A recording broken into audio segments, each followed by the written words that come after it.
Every day seems to bring something new, further intensifying the political climate in the UK, and today's news about Angela Rayner is truly shocking. This event could trigger unpredictable consequences, seriously impacting the country's current situation.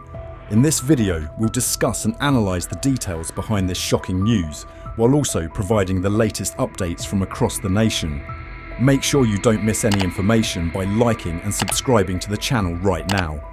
The most shocking news of the day is that Angela Rayner, the Deputy Prime Minister of the UK, has been granted a permanent seat on the National Security Council. This decision has not only sparked a wave of controversy within the government, but has also raised deep concerns among the public regarding national security.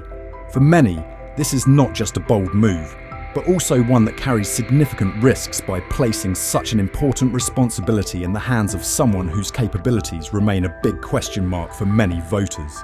Previously, rumours of tension between Prime Minister Keir Starmer and Angela Rayner had surfaced, indicating that the relationship between these two powerful figures is not as smooth as it seems.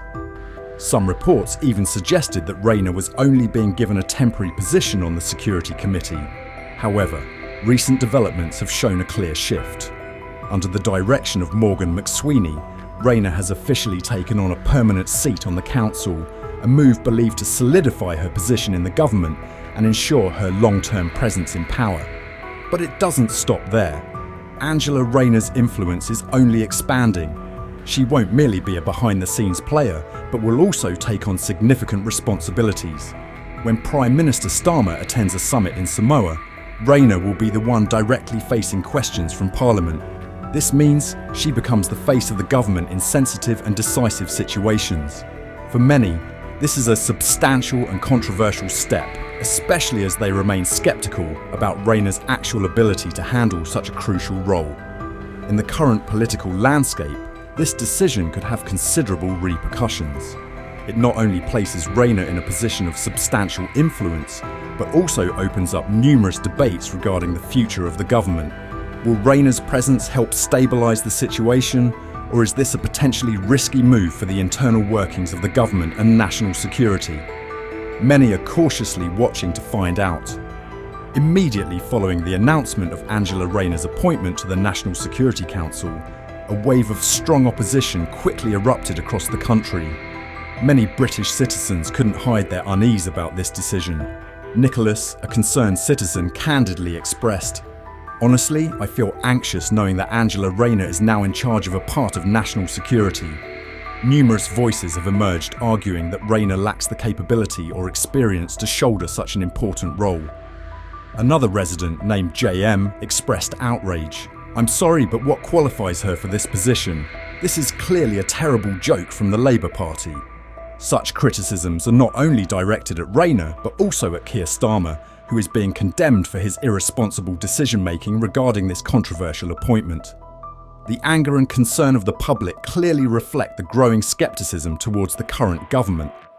Many worry that appointing Rayner might turn out to be a dangerously wrong move, jeopardising not just public trust, but also posing risks to national security. This suggests that Starmer's appointment actions may be pushing the UK into a challenging situation, where the stability and safety of the nation are being weighed against politically calculated decisions. In this context, the public's bewilderment is hardly surprising. The fact that a controversial figure like Rayner has been placed in such an important role leaves many fearing that political priorities are being placed above national security. Shifting to another issue that is causing great concern among the British public, the presence of asbestos in schools. Recently, a troubling report from the Joint Union Asbestos Committee, JUAC, has revealed that hundreds of thousands of students and teachers are facing a serious threat from asbestos exposure. This is a dangerous carcinogen, and its consequences can lead to mesothelioma, a deadly cancer with an extremely high mortality rate. The report highlights that there are over 21,000 schools across England that still contain asbestos, a shocking number considering the severity of the problem. Not only is asbestos still present, but it is deteriorating within the buildings, increasing the risk of exposure day by day. This situation has persisted for many years, but unfortunately, the government has yet to implement a genuinely effective solution to address the issue thoroughly. This is not just a temporary concern. It is a latent threat that could lead to unimaginable consequences if not dealt with decisively and promptly. With each passing day, the risk of exposure increases, and no one can be sure of the safety within educational facilities. The current management policies have proven inadequate to cope with such a complex issue. Efforts have been limited to monitoring and leaving it as it is, rather than taking robust action to eliminate the danger posed by asbestos entirely. According to the report, since 1980, at least 1,400 teachers and 12,600 students have died from mesothelioma, an absolutely horrifying figure that shows no signs of stopping. Predictions indicate that the number of deaths from this disease will continue to rise sharply over the next 20 to 60 years. This is not merely a temporary issue, it is in fact a ticking time bomb waiting to explode. If we do not act immediately, the consequences could far exceed what we can imagine. DUAC has clearly pointed out that the current policies for managing asbestos are completely inadequate to solve the problem. Instead of eliminating this danger at its source, the government has chosen to leave the material in place until it begins to deteriorate, at which point they take action. This is tantamount to gambling with the health and lives of hundreds of thousands of students and teachers across the country. It is a dangerously negligent oversight, and indeed a serious mistake in the government's management approach. How many more lives must be sacrificed before this issue is addressed properly? Without decisive and prompt measures, we may witness a public health disaster spanning decades. The current figures are just the beginning of a far greater threat in the future, raising serious questions about the safety of students and teachers within our educational system. When examining the issue of asbestos in the English education system, many experts have voiced strong criticism of the government's delays and irresponsibility in handling the situation. Lawyer Harman de Baines, a prominent figure in health and safety law, expressed concern that these risks not only directly affect the health of students and teachers, but also persist for many years after exposure occurs.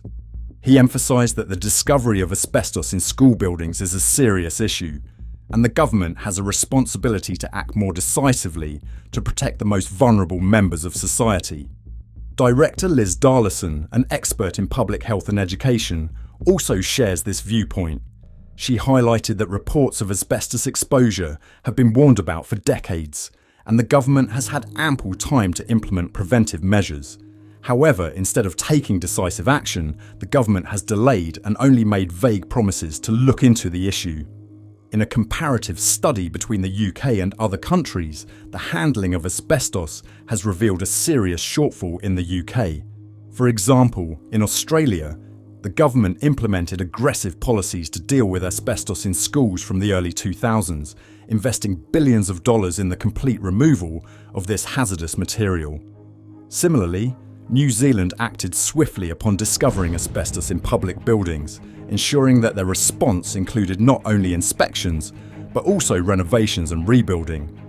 In contrast, the UK has lagged behind, only taking minor steps to address asbestos, which has resulted in undeniable consequences. Research shows that each year thousands of Britons face the risk of developing asbestos-related diseases such as pleural cancer, and this number shows no signs of decreasing. What are your thoughts on the news we discussed in today's video? Please share your opinions in the comments below, and if you haven't already, remember to like this video and subscribe to the channel to stay updated on the latest news and to discuss important issues in our society together. Join our community so you don't miss any information. Thank you for watching. Take care and see you next time.